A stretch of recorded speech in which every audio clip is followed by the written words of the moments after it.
Opa, tudo bem, Pedro? Bernardo, tudo bem? Tudo jóia.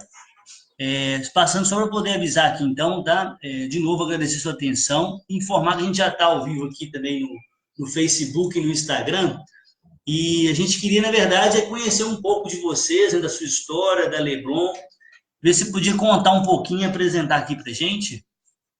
Claro, vamos lá. Prazer, bom dia a todo mundo. Bom dia. A gente fundou a Leblon em 2008, então a gente vai fazer 11 anos agora, mês que vem já.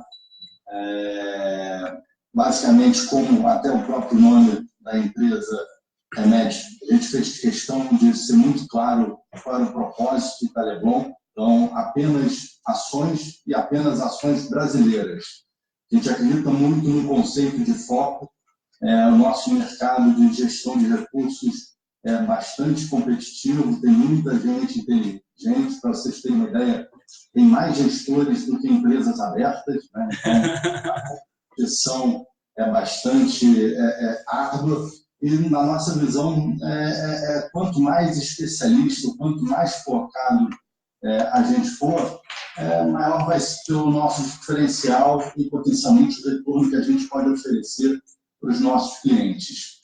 Um segundo pilar muito importante para a gente é a experiência. A gente acredita que investimento em ações, quanto mais tempo você faz, quanto mais experiência você tiver, mais facilidade vai ter para encontrar oportunidades. Então, todos os sócios têm mais do que 23 anos de experiência fazendo investimentos, e isso a gente acha que ajuda bastante. Um terceiro pilar que a gente acredita muito é alinhamento de interesses.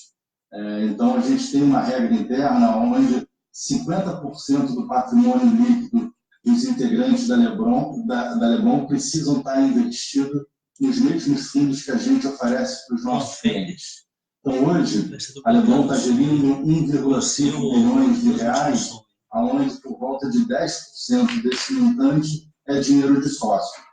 A gente acredita que não tem ferramenta de risco e de alinhamento mais poderosa do que essa. A gente está no mesmo barco, a gente está sofrendo junto com os nossos clientes, e no final do dia a gente vai fazer o que for melhor do interesse de todos, e claro, dado que é uma participação relevante no patrimônio dos sócios da Leblon, a gente vai estar sempre incentivado a procurar as melhores oportunidades.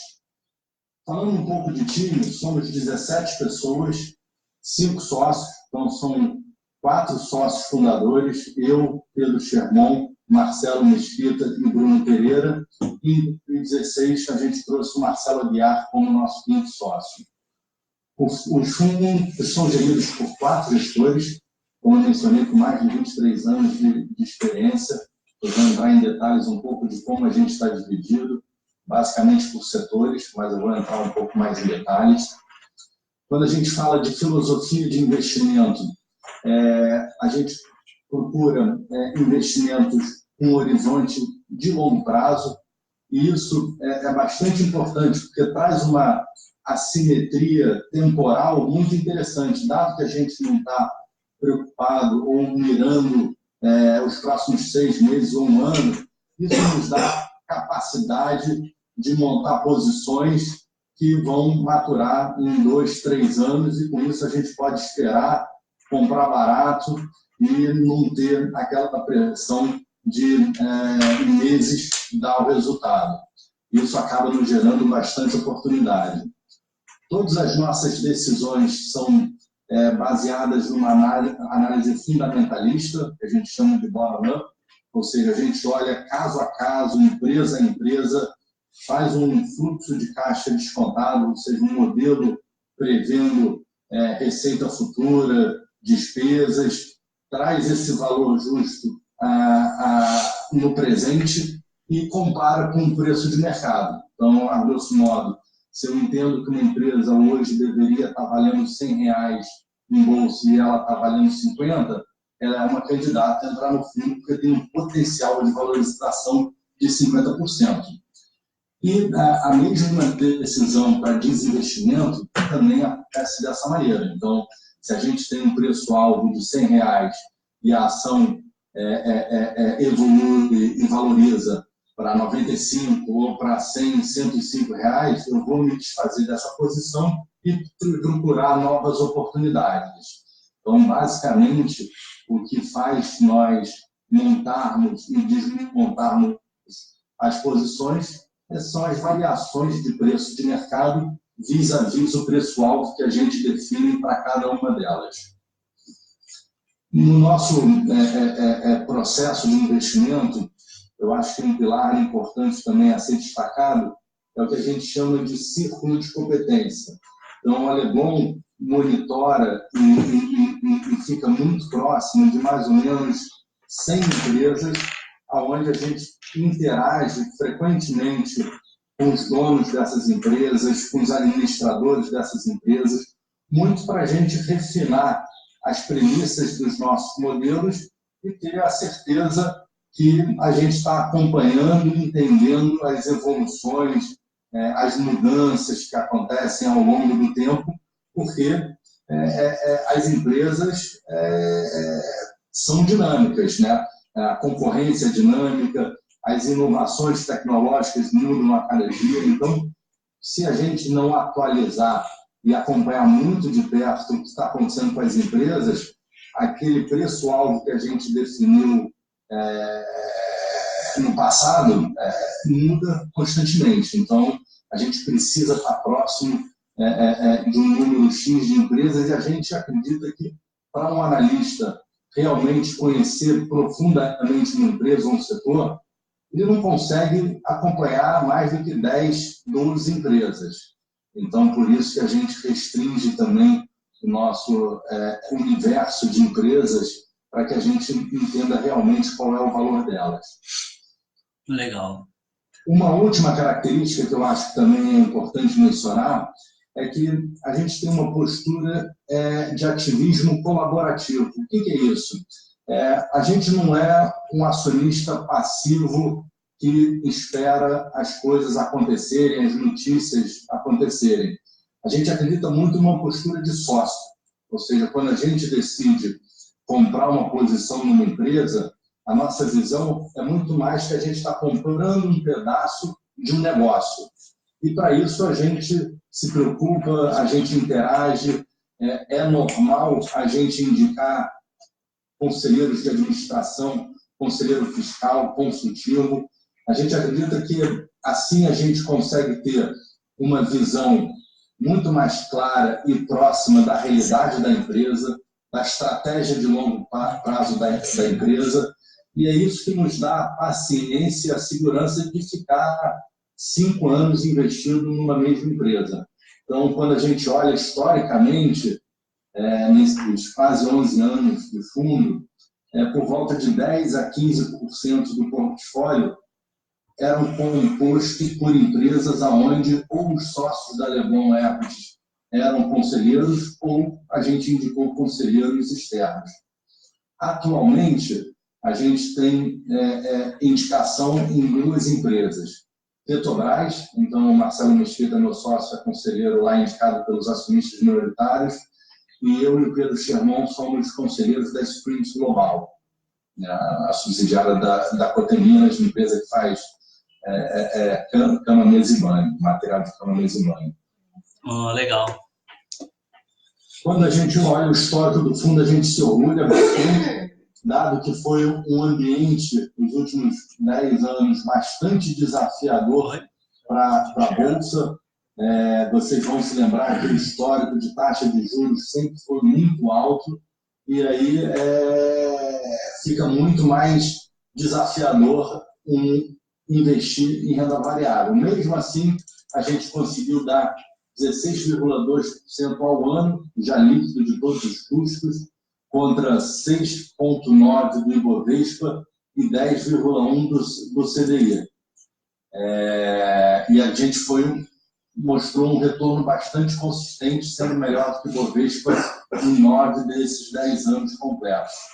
Quando eu entrar um pouquinho falando mais sobre a carteira, eu acho que vai dar para ficar mais claro a razão de por que a gente consegue superar o índice com uma margem bastante grande. Esta cor tem um pouco de TV. aqui é um pouco da experiência da equipe. Esse slide aqui de filosofia de investimento, que eu acho bastante interessante, demonstra um pouco aonde que é o nosso foco. Enquanto, na nossa visão, boa parte do mercado se foca na ponta do iceberg aparente, aquilo que está acima da linha d'água, que é o cenário de curto prazo, se o resultado trimestral vai ser bom ou não, se o EBITDA está crescendo, se aquele setor está num momento interessante, se o discurso da diretoria está otimista ou não. Isso, na nossa visão, é o que forma o preço de curto prazo. Então, é bastante ruído, bastante volátil, mas no final do dia, o que faz o valor de longo prazo de uma empresa ser relevante, ser crescente, são coisas que demoram um pouco mais para ter uma visão mais clara, requer um monitoramento muito mais próximo e tem mais a ver com a qualidade dos resultados, se a execução da diretoria é boa, ou seja, você precisa realmente enxergar se ao longo dos ciclos a administração da empresa conseguiu entregar bons resultados, mesmo em momentos difíceis de economia, de setor, se o perfil dos acionistas controladores é de pessoas éticas e sérias, ou seja, se você realmente quer estar ao lado e associado a acionistas, porque no final do dia a gente vai ficar 5, 6 anos investido numa empresa. Então, o relacionamento precisa ser muito bom e você precisa confiar naquelas pessoas. Se o estatuto das empresas dá a segurança necessária, se tem pega-loan, se tem direito de voto, então coisas que, de novo, no longo prazo são muito importantes. Se a remuneração dos executivos está alinhada com a dos acionistas, porque a gente quer os executivos decidindo e pensando no longo prazo. Se a remuneração dele for estritamente de curto prazo, possivelmente as decisões não vão ser as melhores possíveis. E também entender se o fluxo de caixa normalizado tem qualidade, se é crescente, se aquele setor apresenta fundamentos bons de longo prazo. Então, isso requer um time de análise grande, requer tempo de dedicação e monitoramento. E, na nossa visão, é isso que define o valor da empresa. Para vocês terem uma noção como a gente está dividido, os 4 gestores cobrem determinados setores, então Pedro Scherman, varejo, educação, serviços, Marcelo Mesquita, óleo, gás, consumo, saúde e farma, Bruno Pereira, imobiliário, financeiro e serviços, Marcelo Aguiar, commodities, indústria, água e infra. Para cada um desses gestores tem um analista mais júnior cobrindo também esses setores. Então, a gente tem 8 pessoas dedicadas 100% do tempo a identificar e monitorar as oportunidades de investimento na Bolsa Brasileira. Aqui é um pouco a divisão por setor e nomes. Os stickers em vermelho é o que tem hoje no fundo e cada um dos analistas e gestores responsáveis pela cobertura. Falando um pouco sobre a carteira do fundo, aqui tem um slide que eu acho interessante, que é o seguinte: hoje a gente consegue dividir a carteira em 3 grandes temas. Primeiro tema, do lado esquerdo, representando 36% da carteira, são empresas que, de alguma maneira, têm uma característica de serem líderes de mercado e uma alta qualidade, ou seja, execução muito boa, pessoas muito boas e nomes um pouco mais conhecidos dos investidores. Então, uma B3, uma Natura, Suzano, Croton, Embraer, Renner, empresas que são negociadas a um valuation um pouco mais caro, mas que, dado o seu histórico de resultado, devem continuar entregando e dando um retorno bastante interessante para os acionistas. Então, uma parte de uma maior qualidade do portfólio. A gente tem uma segunda segmento, esse da direita, com 49% do portfólio, onde uma característica em comum é a alavancagem operacional financeira. O que é isso? São empresas que estão com uma capacidade ociosa bastante elevada. Então, elas têm fábricas, lojas, pessoas já completamente definidas, mas não têm demanda suficiente para preencher toda essa capacidade. Porque os últimos 4, 5 anos foram de recessão, essas empresas diminuíram de tamanho, mas permaneceram com a sua capacidade. À medida em que a economia retome o seu crescimento, e a nossa visão é que isso já começou a acontecer, ainda de uma maneira incipiente, tímida, mas a tendência é de recuperação. Então, esse grupo de empresas vai se beneficiar de uma recuperação econômica, porque elas não vão precisar investir R$1 para crescer, dado que elas já têm toda a capacidade para isso. Então, uma Rumo, uma Mills, uma Gerdau, uma Unidas, uma Tegma, todas essas empresas vão se beneficiar de uma retomada da economia sem a necessidade de fazer investimentos para crescer. E a gente tem um terceiro grupo, que é o que a gente chama de melhora de governança, que são as empresas estatais. Até 2016, a gente teve grande dificuldade de investir em empresas estatais, muito em função que o governo passado tinha o entendimento que essas empresas deveriam ser administradas muito mais como autarquias de governo para a implementação de política pública do que uma empresa para perseguir lucro e dar retorno para os seus acionistas. Não foi de outra maneira que o preço dessas empresas sofreram muito até 2016, refletindo esse direcionamento. Vocês vão lembrar que a Petrobras regulava preço de petróleo para controlar a inflação, Banco do Brasil para dar crédito privado, estimular a concorrência, a Eletrobras para ter uma tarifa módica para as indústrias. Então, era uma visão de governo onde privilegiava muito mais uma visão social da empresa do que a busca por lucro. As empresas acabaram se endividando bastante, tiveram bastante problemas do ponto de vista ético, e com a mudança de governo, com o impeachment da Dilma, a nossa visão e entendimento foi que o novo governo indicou pessoas para o conselho de administração e para a administração dessas empresas com uma visão completamente diferente, dando liberdade para que essas empresas definissem seus preços, como no caso da Petrobras, e aí essas empresas tiveram aí uma reprecificação e, da nossa visão, ainda oferecem um espaço de valorização bastante interessante. Cada uma delas oferece aí diversas vertentes de crescimento muito interessantes.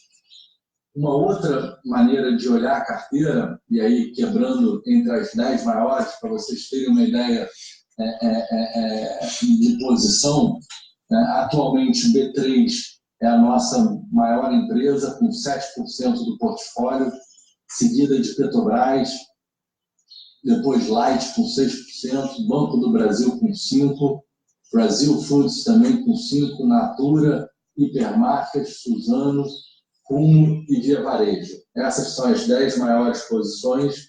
O caixa representa 9%, historicamente tem sido a média.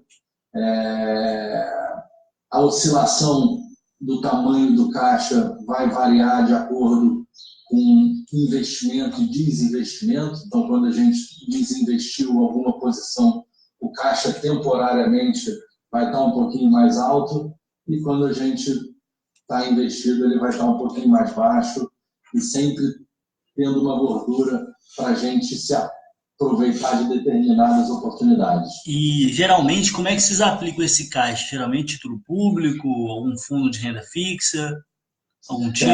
Basicamente, título público. Então, essa parcela do portfólio A gente não busca alfa, não é a nossa competência. Então, como eu mencionei lá no início, a gente só sabe fazer ação. Basicamente, esses 9% ficam em título público e fundo de liquidez diária. Então, é muito mais um colchão de liquidez, não tem risco de crédito privado, não tem nada disso. Legal. Uma outra variável que a gente gosta de controlar e acha importante é a exposição do fundo a câmbio, né? O dólar aqui no Brasil é uma variável bastante volátil, então é muito importante a gente ter uma visão muito clara de exposição das empresas que a gente investe a câmbio. Então, hoje, atualmente, tem 21% do portfólio que, de alguma maneira, as operações das empresas têm uma exposição a câmbio. Então, no caso da Embraer, 100% da receita dela é exposta a câmbio, Suzano a mesma coisa, Natura, atualmente, uma grande parte da operação vem lá de fora, Viernal também, 50% da operação, BR Foods. Então, é muito importante para a gente estar sempre monitorando e nos questionando se a gente está confortável com esse tipo de exposição. Dada a nossa visão positiva de recuperação da economia doméstica e crescimento dos lucros das empresas, a gente acredita que ter essa divisão 80-20 é bastante atrativa e confortável para a gente estar atualmente. Aqui a gente mostra o histórico do fundo desde o início. Então, o fundo teve um retorno de 406% contra 106% do Ibovespa e 243% do IPCA+6, que é o benchmark para fins de taxa de performance. Vocês vão notar aqui que a volatilidade do fundo desde o início é bastante inferior à do índice Ibovespa. Então, enquanto a do índice foi de 26,1%, a do fundo foi de 19,9%. E qual é a mágica, o que explica uma volatilidade tão menor e um retorno tão maior? Basicamente, que quando a gente constrói o portfólio, a gente não olha para a composição do índice, não está preocupado se o fundo está muito exposto ou pouco exposto a determinado setor vis-à-vis o índice. A gente monta o portfólio buscando retornos absolutos e olhando caso a caso. Então, como eu mencionei aqui, os nomes, alguns deles não estão no índice Bovespa, outros estão com pesos completamente diferentes. Por exemplo, o índice tem bastante banco. A gente só tem Banco do Brasil atualmente. Então, é uma visão muito específica e caso a caso. E aí a gente acredita que a nossa seleção, o nosso stock picking acaba trazendo muito mais qualidade, dado que a gente não tem nenhuma pretensão e não acho interessante acompanhar o índice e montar o portfólio baseado no índice, que guarda pouca relação com o potencial de valorização das empresas. Então, o índice, a metodologia dele tem mais a ver com o free float das empresas, tamanho das empresas, e não necessariamente se aquela empresa está barata ou não. Tá? A gente tem o segundo fundo para investidor institucional, Fundação, que é um espelho do Leblon Ações. E a gente tem também o fundo de previdência, né, com Icatu, PGBL, VGBL, onde ele é um espelho do Leblon Ações no limite de 49%. Então, a grosso modo, ele é o Leblon Ações dividido por 2. É a mesma carteira, porém com uma exposição metade do que o Leblon Ações. Desde o início, o fundo rendeu 145%, enquanto o Ibovespa 48%, com uma volatilidade também bem menor. Esse fundo é bastante antigo, né? Vocês vão ver que a gente lançou ele em 2009. Muito lá atrás, a gente já tinha uma visão que previdência casa muito bem com investimento em ações. Porque a Previdência você está olhando, ou deveria estar olhando, 20, 30 anos para frente. E ação, quanto maior o horizonte de investimento, menor o risco, maior a probabilidade de retornos. Então, na nossa visão lá atrás, quando a gente montou um fundo, apesar de, quando a gente montou, quase 99% do patrimônio dos fundos de previdência estavam em renda fixa. Ainda hoje é muito relevante.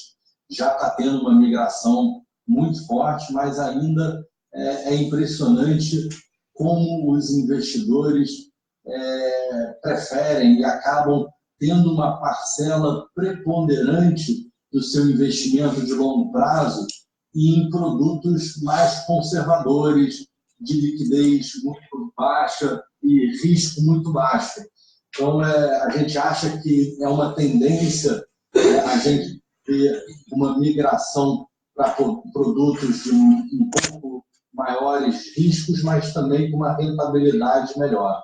A gente tem percebido aí com a taxa de juros caindo, muitos clientes estão ficando incomodados aí com a renda fixa e acaba buscando aí também um pouco, né, já que está rendendo tão pouco, vou buscar um pouco mais de alternativas aí, um perfil moderado, um perfil mais agressivo, né? Aí é legal, né, tendo a oportunidade de conhecer alguns fundos assim, no detalhe, né, que passa uma segurança ainda maior para o cliente, né, que está com horizonte de longo prazo. Claro. Esse fundo aqui, como eu mencionei, ele tem um limite de 49%, então a exposição dele à renda variável acaba sendo menor do que o Leblon Ações. E há 2 meses atrás, a gente lançou o Leblon 70, em conjunto com a XP Seguradora, que ele acaba sendo também um espelho do Leblon Ações, mas limitado a 70%. Então, a gente tem aí o espectro do investidor um pouco mais conservador, que quer um pouco mais de retorno, com Leblon e Catu Previdência, dado que ele vai até 49%, e mais recentemente a gente lançou um de 70% e tem planos para lançar um de 100%. O de 100% a legislação obriga a ser restrito para investidores qualificados. O de 70% e o de 49% é para qualquer tipo de investidor.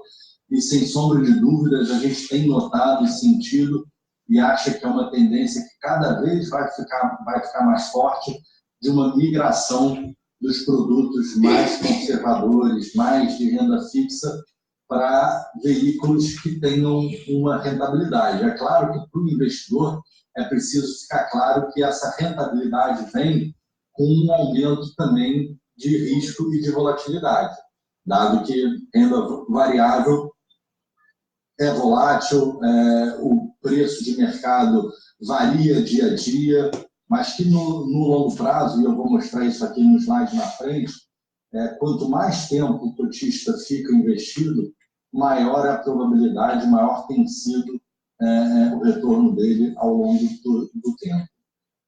Aqui também vale frisar que os 51% restantes no caso do Leblon e Catu Previdência e os 30% restantes no caso do Leblon 70 XP é investido em títulos públicos, então, igual ao Leblon Ações, a gente aqui não espera gerar alfa, gerar retornos excedentes na renda fixa, é uma postura conservadora, títulos públicos. De novo, o nosso foco é a parte de renda variável.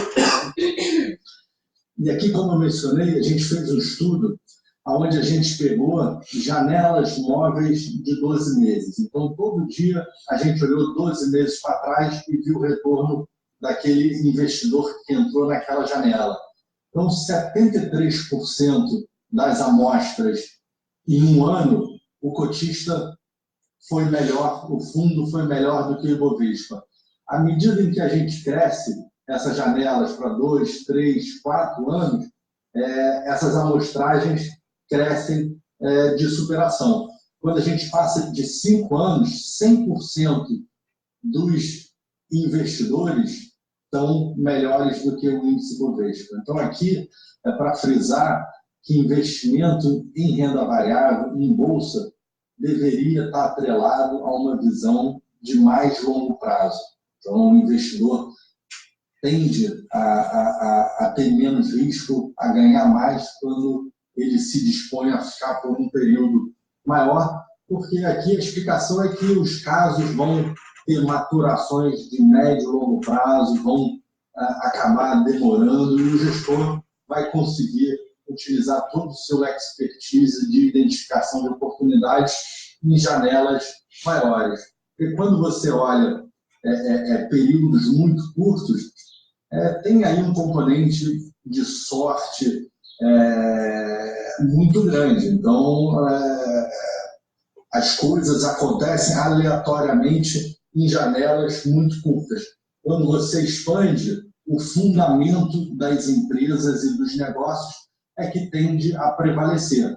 Então, na medida em que a gente tem essa paciência, a gente encontra uma boa empresa, por mais que, por um momento, ela sofra por alguma questão temporal, no longo prazo, a racionalidade deveria retornar e os fundamentos prevalecerem. Então, é isso que esse gráfico um pouco mostra, que na prática é isso que acontece. Quando a gente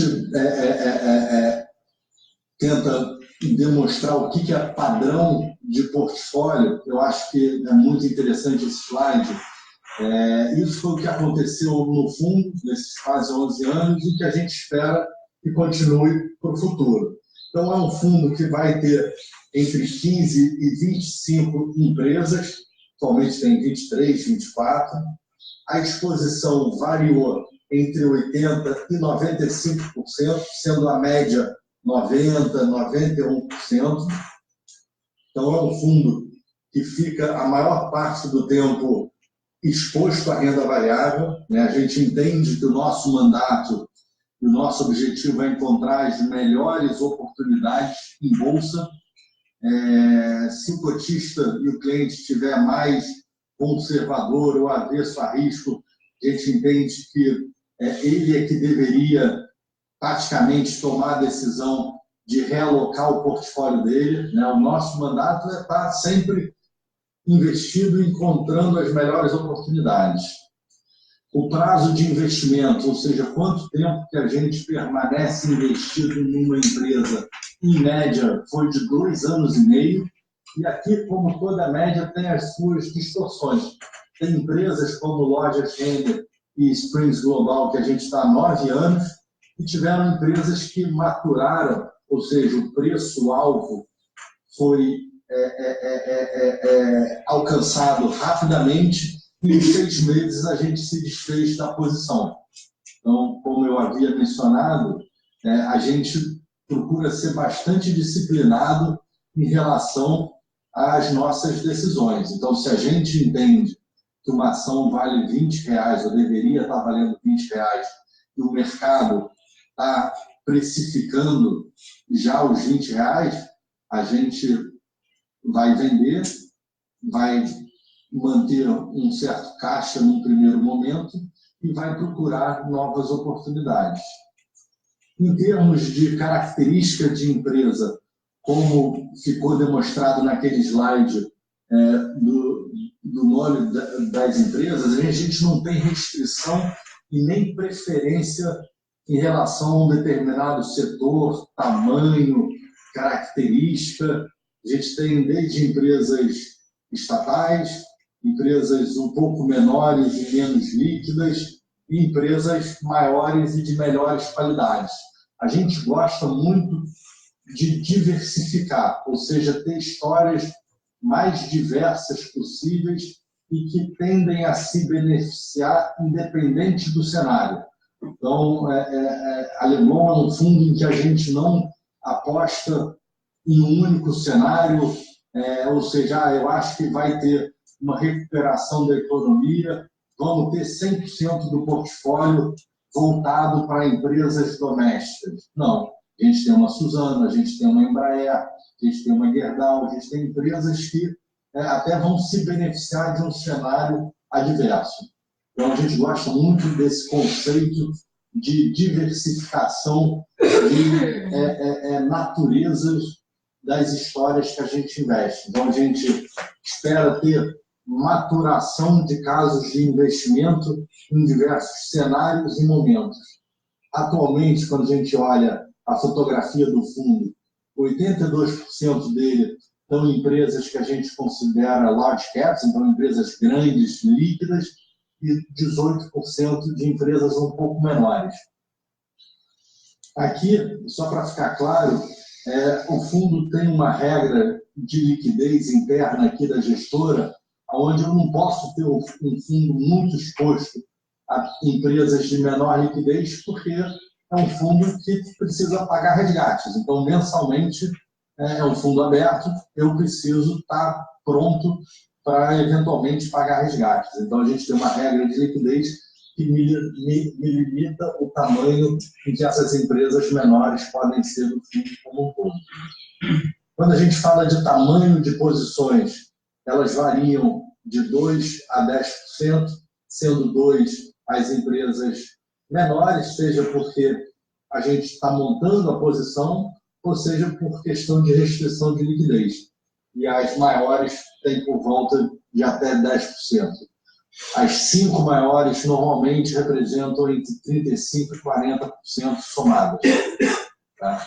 Essa é uma fotografia padrão do fundo e é o que a gente pode esperar para o futuro.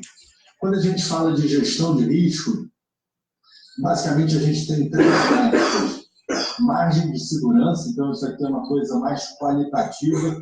E o que quer dizer?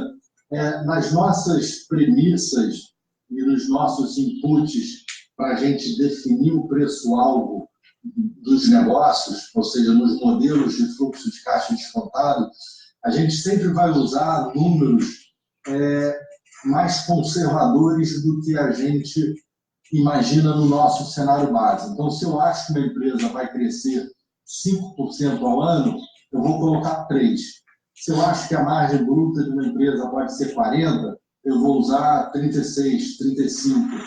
Muito em função da gente saber que o futuro é incerto, que vão acontecer coisas inesperadas, que vão ter surpresas negativas. Então, eu não posso precificar um negócio achando que não haverá surpresas.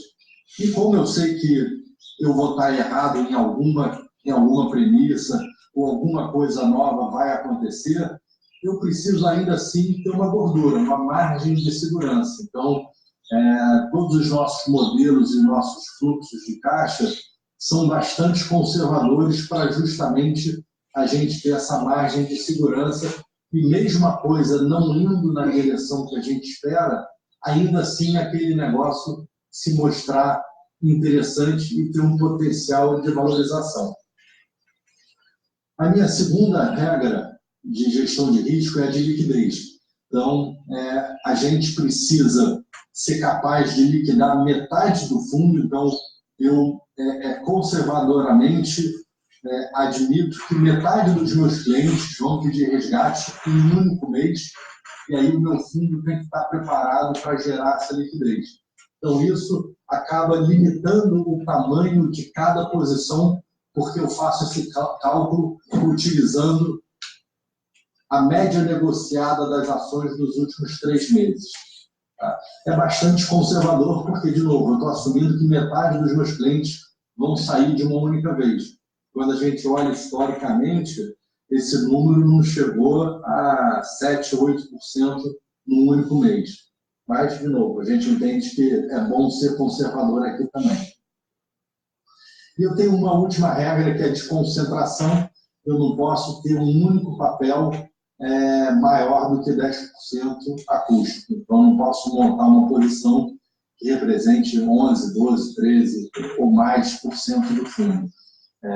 Uma posição pode crescer passivamente, então eu compro Petrobras, ela tem 7% do meu fundo, ela pode subir mais do que 10%, e aí, eventualmente, a gente vai diminuindo ao longo do tempo. Essas são as 3 regras de gestão de risco e, como eu mencionei inicialmente, grande parte do patrimônio dos sócios da Leblon está investido no Leblon Ações, no Leblon Previdência. Nós somos grandes investidores dos fundos e estamos 100% alinhados com os nossos cotistas.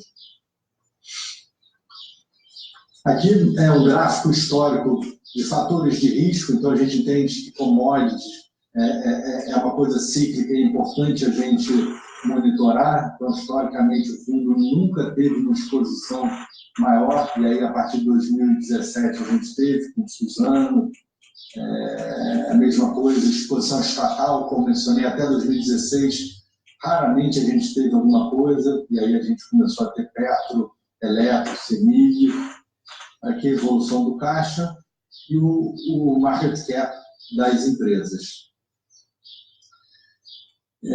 Deixa eu falar um pouquinho sobre nossa visão de futuro e o que a gente tem visto aí para os próximos anos.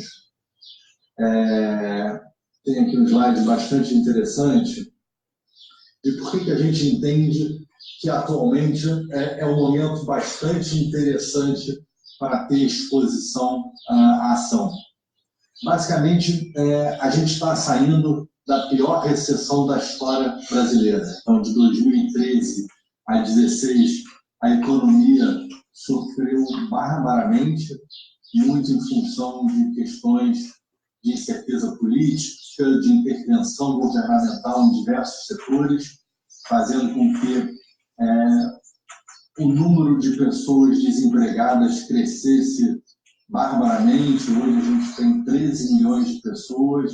Então, isso tudo fez com que as empresas diminuíssem muito de tamanho e agora a gente entende que a gente está entrando num ciclo de recuperação. E no momento em que, pela primeira vez na história, a gente tem uma taxa de juros muito baixa e com perspectiva que ela vá permanecer baixa pelos próximos anos. Então, isso é muito poderoso e transformacional em diversas óticas. A primeira delas, pela ótica do investidor, e foi o que a gente mencionou um pouquinho lá atrás, é que aquele ambiente do investidor encontrar soluções de baixo risco, alta liquidez e muito boa rentabilidade acabou. Ou seja, os títulos públicos não estão dando mais aquela rentabilidade que era vista há 2 anos atrás. Então, os investidores vão precisar se aprofundar, conhecer melhor as alternativas de investimento e procurar construir o seu portfólio, o seu patrimônio, de uma maneira mais diversificada. Porque até recentemente não precisava correr risco, não precisava pensar muito, porque o Tesouro Nacional, os títulos públicos davam um retorno muito interessante e sem risco nenhum. Essa história mudou e a tendência é que vá permanecer assim, pelo menos nos próximos 3 anos. Isso é verdade não apenas para as pessoas físicas, mas também para os investidores institucionais. Então, o fundo de pensão também, grande parte do patrimônio deles está investido ainda em produtos conservadores. E cada vez mais a gente vê uma migração acontecendo. Do ponto de vista das empresas, essa taxa de juros baixa é muito importante e poderosa. As empresas acabam pagando menos despesa financeira, então menos dinheiro de dívida para os bancos, e sobra dinheiro para investimento e retorno de capital ao acionista. Então, ela tem uma economia muito relevante, porque até pouco tempo atrás pagava uma taxa de 14%, 15% ao ano, mais spread bancário, e hoje está na metade disso. Então, é uma economia bastante brutal. E um outro vetor também que a gente acaba visualizando é que muitos dos planos de investimento das empresas necessitava de um retorno muito alto. Porque imagina vocês, sendo dono ou diretor financeiro de uma empresa, vocês só iam aprovar um projeto de crescimento se tivesse um retorno no mínimo de 14, 15%, que era o que o dinheiro rendia no banco, né? Senão, para que você ia correr risco, para que você ia pensar em crescer, se você podia manter o dinheiro no banco e ter um retorno bastante adequado. E aí, com esse custo de capital a 6%, vários daqueles negócios que não faziam sentido, porque tinham retorno de 10%, 11%, 12%, atualmente começam a fazer sentido. Então, a gente espera ver aí um dinamismo, um crescimento na economia muito diferente do que a gente viu no passado. Um terceiro ponto que é muito importante é que, na nossa visão, hoje as empresas estão trabalhando com uma margem de lucro 1/3 do que foi no passado. Então, elas tiveram que diminuir e rever todos os seus processos e hoje estão trabalhando com uma margem de lucro muito deprimida. E quando a gente espera que nos próximos anos haverá uma recuperação, a velocidade de crescimento desse lucro tende a ser muito rápido. E quando a gente olha os preços na média de mercado, e aqui um indicador que os investidores costumam olhar é preço-lucro, né? O PL da Bolsa, a que nível está em nível histórico. 12 vezes, um pouquinho menos de 12 vezes. Mas que a gente entende que deveria estar muito mais alto para refletir algumas características. Primeiro, o custo de capital. Então, as empresas deveriam estar valendo hoje muito mais apenas porque o custo de capital é mais baixo hoje do que foi nos últimos 10 anos. Segundo, que o denominador desse índice, que é o lucro, como eu mencionei no item anterior, tende a ter uma expansão muito rápida. Então, à medida em que o denominador cresce, você está comprando com um PL futuro muito mais baixo. E, por fim, a metodologia do índice foi alterada lá em 2013 e hoje o índice é composto por empresas de uma melhor qualidade. Então, apenas por esse motivo, já deveria estar negociando a um prêmio vis-à-vis ao histórico. Então, a gente acha que o índice PL da Bolsa é bastante convidativo, mas lembrando, se a gente acha que o índice Bovespa está em patamares interessantes, a gente, no fundo, entende que a gente consegue identificar oportunidades melhores do que a do índice. Como eu mencionei lá atrás, a composição do nosso fundo não tem relação nenhuma com a do índice Bovespa. Um outro ponto que eu acho importante mencionar é a questão dos fluxos. Que a gente também já mencionou aqui, os investidores vão procurar ter uma rentabilidade melhor, dado a baixa rentabilidade dos títulos públicos e veículos mais conservadores. Quando a gente olha aqui a exposição à ação dos fundos locais chegou a ser 16% lá em 2007, em 2016 chegou num piso de 4% e agora já está se recuperando para 8%. Cada vez mais a gente vê isso aqui crescendo e espera que isso cresça. Quando a gente fala de investidores estrangeiros, eles chegaram a ser 2%, o Brasil chegou a ser 2% do portfólio deles em 2010, hoje é 0,4%.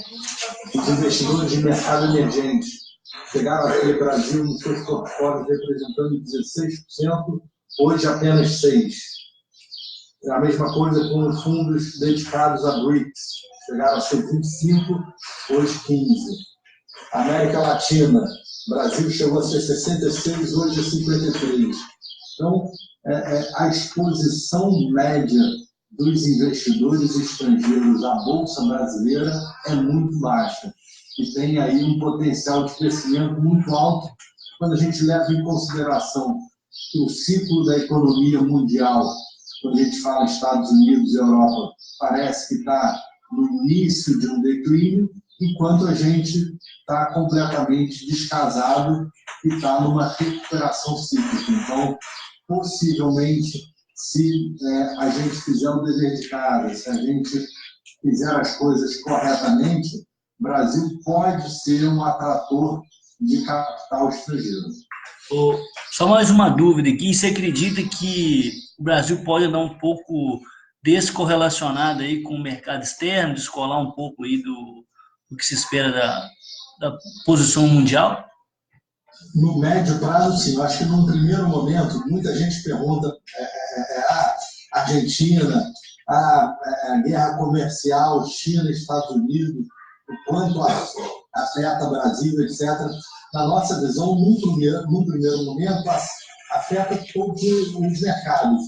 Mas na medida em que os investidores começam a fazer o dever de casa e diferenciar os países, os indicadores, o Brasil tende a performar melhor do que vários outros mercados. Para vocês terem uma ideia, o Brasil acho que é o único país onde, de acordo com a FMI, vai crescer mais esse ano do que cresceu o ano passado e tende a crescer no ano que vem mais do que esse ano. Então, a gente, de novo, se fizer o dever de casa de reforma previdenciária, que já passou a etapa mais difícil que foi na Câmara, mas ainda tem o Senado, então precisa realmente consolidar esse ponto. Tem a reforma tributária, que é muito importante.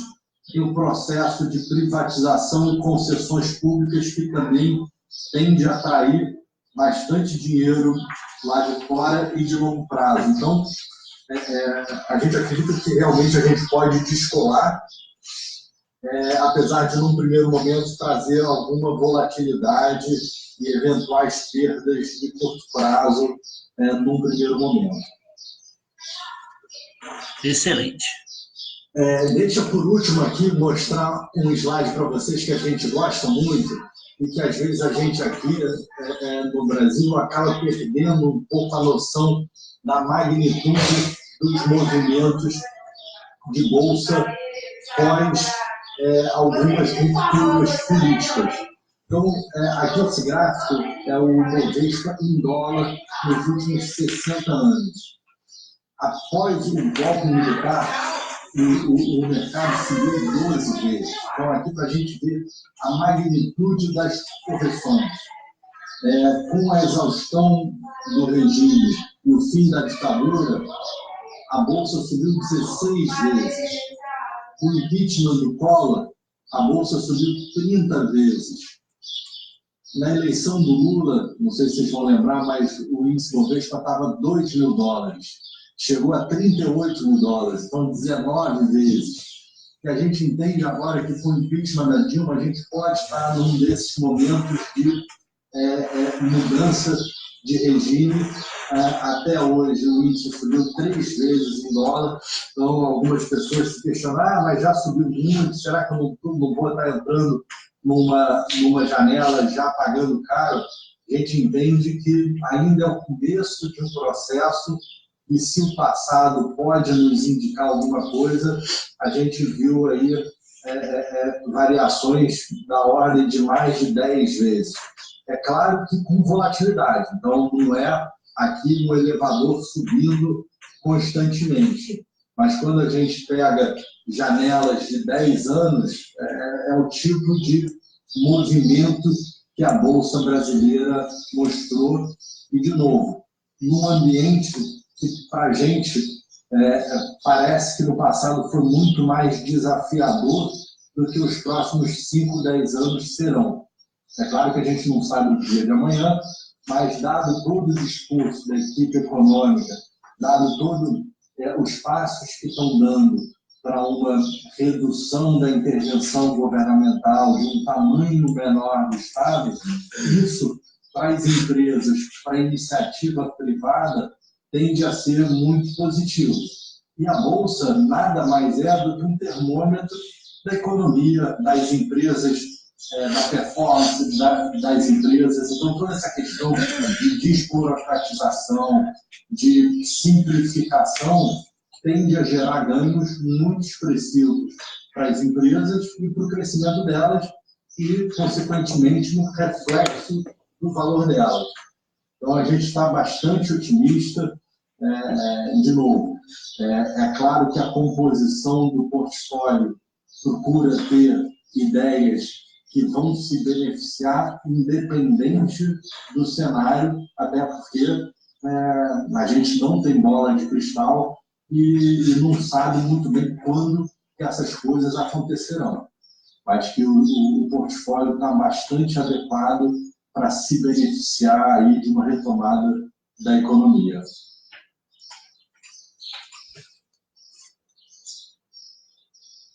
Eu vou abrir agora para perguntas, se vocês tiverem alguma dúvida, estou super à disposição aí para esclarecer algum ponto que ficou. Opa, vou começar com a primeira aqui. Você até comentou a respeito do cenário aí econômico, né?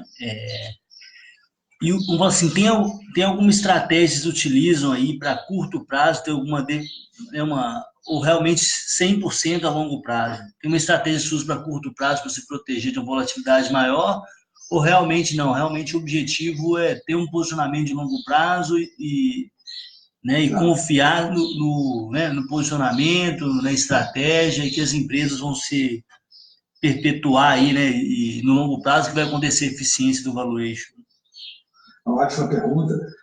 A montagem do portfólio é 100% com visão de longo prazo, mas o fundo pode e utiliza, em alguns momentos, de proteções.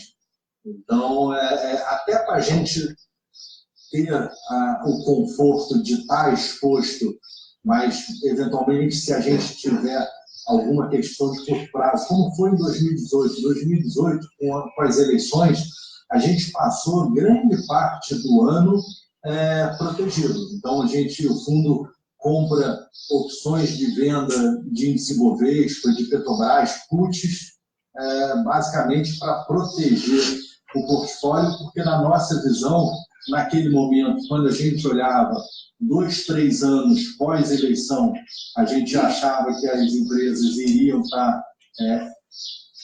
melhores e melhores precificadas do que estavam naquele momento, mas sabia que tinha um cenário onde existia uma probabilidade, e a gente não sabia muito bem o quão alta ou quão baixa ela podia ser, de ter uma eleição de um governo mais intervencionista, mais direcionado a uma economia mais dirigida. Então, em determinados momentos onde a gente encontra proteções a preços adequados, o fundo faz e se protege, mas, de novo, com uma visão de proteção de portfólio, dado que a gente vai querer sempre estar exposto às empresas, né? Porque uma outra alternativa ou uma outra filosofia seria eventualmente aumentar o caixa ou ficar vendido em alguma empresa. Não é isso que o fundo faz. O fundo, então, ele tem uma carteira de longo prazo que eventualmente compra proteções de curto prazo para se proteger e poder ter essa visão mais de longo prazo. Ô Pedro, um assunto que a gente está vendo aí nos últimos tempos é falando de uma possível recessão, né? Quando a gente fala no âmbito internacional, assim.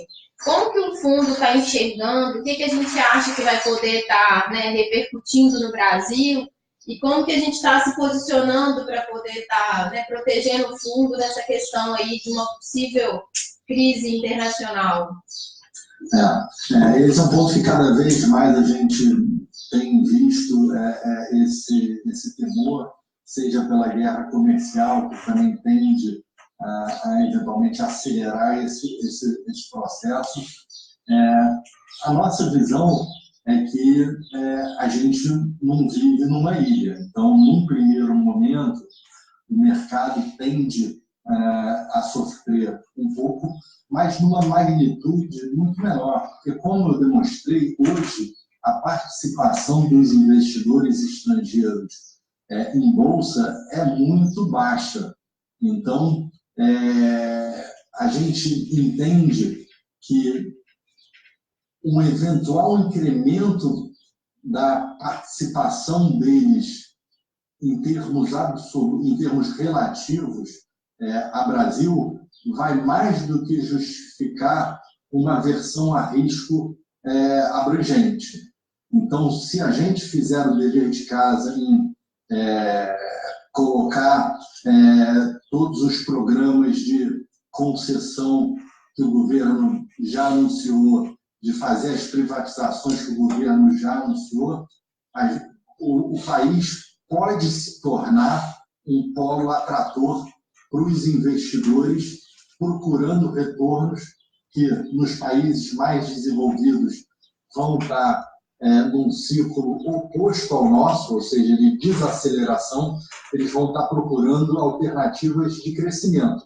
E o Brasil tem tamanho de mercado consumidor bastante relevante, um ambiente de negócios que, logicamente, pode melhorar, mas é amigável, recursos naturais, que é muito importante, e potencial crescimento e abertura de mercado muito grande. Hoje, o Brasil é muito pouco inserido no mercado internacional, apenas 15%. Então, a gente, e aí saiu recentemente notícias, a gente está entre os 4 ou 5 países menos abertos do mundo.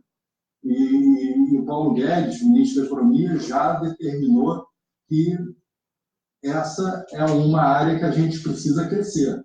Então, já está sendo negociado um plano, um acordo comercial com a comunidade europeia, a mesma coisa com os Estados Unidos. Então, a nossa visão é que, apesar do mundo potencialmente ficar mais aberto, mais arriscado, o Brasil pode estar no momento de atração de parte desse capital. E aí, como que o portfólio acaba se defendendo um pouco, ou pelo menos se beneficiando de um cenário um pouco mais avesso a risco, que a primeira variável que vai acontecer é uma desvalorização cambial. Então, aquela parcela de 20% do fundo tende a se beneficiar nesse ambiente de um dólar, de um real mais desvalorizado. Então, por isso que a gente acha que uma Suzano é uma empresa interessante de ter. O preço da celulose está sob pressão, então você está entrando também num momento interessante. Hoje, Suzano, depois com a fusão da Fibra, se tornou um player muito relevante no mercado mundial, então vai ter uma racionalidade de preços também mais efetiva. Brazil Foods, que a gente gosta, Gerdau, então são empresas que tendem a se beneficiar em um ambiente mais de aversão a risco.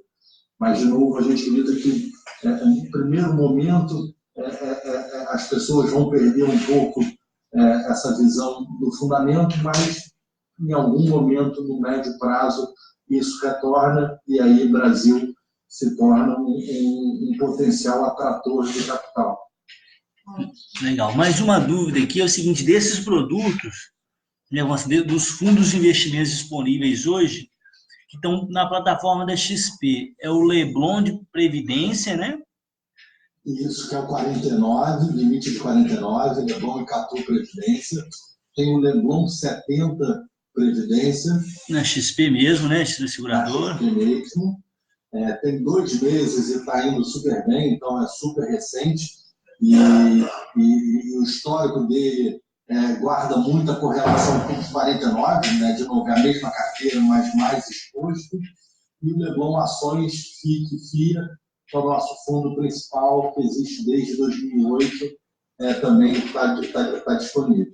E esse é para investidor qualificado, certo? Certo, exatamente. Não, excelente. Alguém tem alguma dúvida? Ô Pedro, eu queria agradecer mais uma vez aí a atenção sua, foi bem esclarecedor, mostrou para a gente um pouco sobre o cenário, mostrou como é que vocês fazem a gestão aí da carteira, né? A seleção, a diversificação, a mitigação de risco. Parabéns pelo resultado, a carteira de vocês aí tem se destacado aqui na plataforma, né? Pelo que a gente acompanha. Então, hoje já é um dos fundos que muitos clientes nossos participam aí, tanto em previdência quanto, né, em ações. Então, queria agradecer mesmo o seu tempo aí, né, disponibilizar esse bate-papo aí com a gente. E foi bem esclarecedor para a gente conhecer mais a fundo. A gente já conhecia através dos múltiplos, né, dos números, dos resultados, da volatilidade, né? E agora a gente teve a oportunidade de conhecer um pouco mais próximo, né, esse bate-papo com você. Não, legal, mas para a gente é super importante essa interação. Como a gente tem uma visão de longo prazo, é super importante para a gente que os cotistas, os assessores realmente entendam que por trás do fundo tem histórias, tem nomes, tem pessoas que administram essas empresas. Então, para a gente é muito mais fácil quando o investidor entende da filosofia, entende os casos que a gente está investindo, porque aí ele vai começar a ter essa visão de mais médio e longo prazo e tende a ter muito mais retorno por causa disso. Eu acho que um último ponto que eu queria mencionar é que a gente tem um webcast trimestral aberto para os nossos clientes e potenciais clientes, então a gente vai colocar vocês na nossa lista e avisar com antecedência. A cada trimestre a gente faz um resumo do que aconteceu, quais são as histórias que a gente gosta mais, a gente escolhe um dos casos para contar um pouquinho mais a fundo o que a gente está vendo. Então, uma maneira, uma ocasião onde os nossos clientes têm a oportunidade de interagir com gestores, fazer perguntas. A gente acha muito importante essa proximidade. De novo, a gente está passando aí por um processo de democratização e acesso a produtos financeiros. Quanto mais educado, mais entendedor o cliente for, melhores serão as decisões de investimento deles. É um show de bola. Um outro ponto que acabou me surgindo aqui, uma dúvida, se você puder apresentar de forma sucinta a equipe sua, só para mostrar o time, né, a senioridade de vocês aí, né, o Claro. tempo. Você até comentou que você já tem um bom tempo né, que trabalha na área, né, no mercado. Isso. Aqui, esse slide mostra até o histórico anterior à Leblon Equities. Os 5 primeiros são os sócios da Leblon Equities. Então, Pedro Sherman foi gestor e sócio da Investidor Profissional IT, que é uma gestora durante 8 anos. Eu trabalhei com ele lá durante 4 anos e a gente saiu para fundar a Leblon em 2008.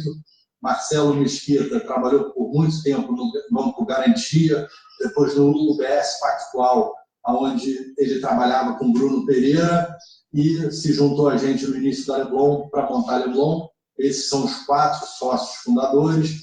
Marcelo Aguiar entrou em 2016, tendo já bastante experiência como analista de sell-side na Goldman Sachs, Merrill Lynch, Lozano, então bastante experiente também. E aí a gente tem os demais, a Diana, Stefano, José, o outro Pedro, Letícia, Lucas, Juliana. Então tem bastante gente experiente.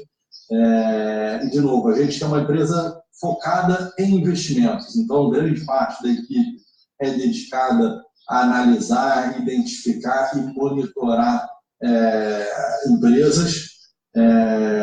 E a gente só faz isso na vida, só tem fundo de investimento para gerir. A nossa única fonte de receita são os fundos. Não, show de bola, Pedro. Acho que arrematou aqui a dúvida que tinha me surgido, né? Foi legal também aproveitar para ver a carinha aí de cada um. A sua a gente até conseguiu ver aí agora, né? Mas legal, né, em conhecer um pouco mais da Leblon aí. Mais uma vez, obrigado aí. Se tiver algum recado aí para mandar para os investidores aí, o pessoal está ouvindo ainda. Tá, eu queria agradecer. Eu acho que o momento que a gente está passando é único, requer bastante assessoria e conhecimento para as decisões serem bastante adequadas. Então, a XP tem feito um trabalho bastante rico e oferecendo diversas alternativas para os diversos perfis. Então, desde os investidores mais conservadores até os mais arrojados, é possível encontrar ótimos produtos a preços muito competitivos, tickets mínimos bastante baixos. Então, acho que é uma revolução que tem acontecido e que cada vez mais o investidor tem acesso e a possibilidade de ter investimentos em gestores especializados, competentes e que têm demonstrado resultados muito consistentes ao longo do tempo. E aí eu queria ficar à disposição. A gente está aqui 100% à disposição. Como eu mencionei, a gente tem esse canal trimestralmente de conversa, e agradecer Bernardo e o pessoal por essa oportunidade. Obrigadão, então, e até breve, então. Até uma próxima, viu, Pedro? Obrigado aí pela atenção. Uma boa semana a todos. Boa semana. Tchau, tchau.